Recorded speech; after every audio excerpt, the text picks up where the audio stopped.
क्या भारत सिंधु नदी और उसके दो सहायक नदियों को पाकिस्तान में बहने से रोकने वाला है?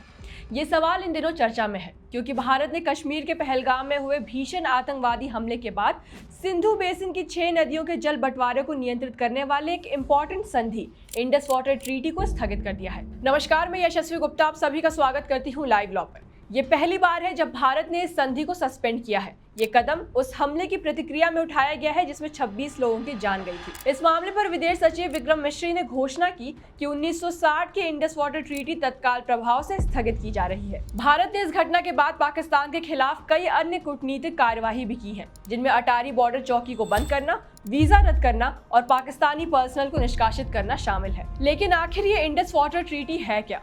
19 सितंबर 1960 को भारत और पाकिस्तान के बीच एक जल बंटवारा समझौता हुआ था।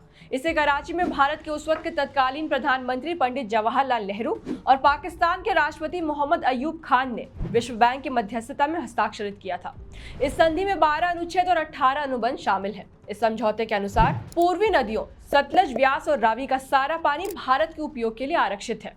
पश्चिमी नदियों सिंधु, झेलम और चेनाब का पानी पाकिस्तान को मिलता है। पाकिस्तान की कृषि का 80% से अधिक और लगभग 1/3 जल विद्युत उत्पादन यानी हाइड्रो पावर इंडस बेसिन के पानी पर निर्भर करता है। अब सवाल है कि इस समझौते को स्थगित करने का असल मतलब क्या है? Stop sharing data. भारत अब पाकिस्तान को जल प्रवाह, बर्फ पिघलने और नदी प्रवाह जैसी महत्वपूर्ण हाइड्रोलॉजिकल जानकारी साझा नहीं करेगा। Operational restrictions will be lifted. Bharat और पश्चिमी नदियों के जल उपयोग पर ट्रीटी द्वारा लगाए गए प्रतिबंधों से बाध्य नहीं रहेगा। Suspension not termination.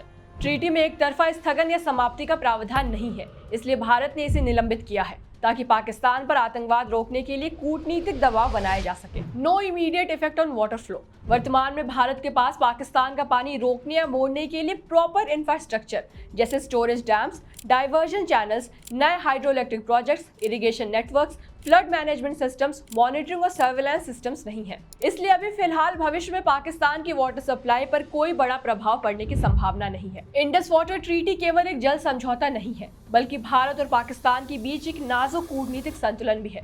कश्मीर में हालिया आतंकी हमले ने दोनों देशों के रिश्तों में एक नया तनाव भर दिया है। अब देखने वाली बात यह होगी कि क्या पाकिस्तान आतंकवादी गतिविधियों पर अंकुश लगाने के लिए कोई ठोस कदम उठाएगा या भारत इस दबाव को और बढ़ाकर अंतर्राष्ट्रीय स्तर पर पाकिस्तान को अलग थलग करेगा। अब देखना दिलचस्प होगा कि इस संवेदनशील मुद्दे पर दोनों देश आगे कौन सा रास्ता अपनाते हैं। इसी के साथ इस वीडियो को अब समाप्त करती हूँ। अगर आपको ये अपडेट अच्छी लगी हो तो इसे लाइक, शेयर और सब्सक्राइब करना ना भूलें।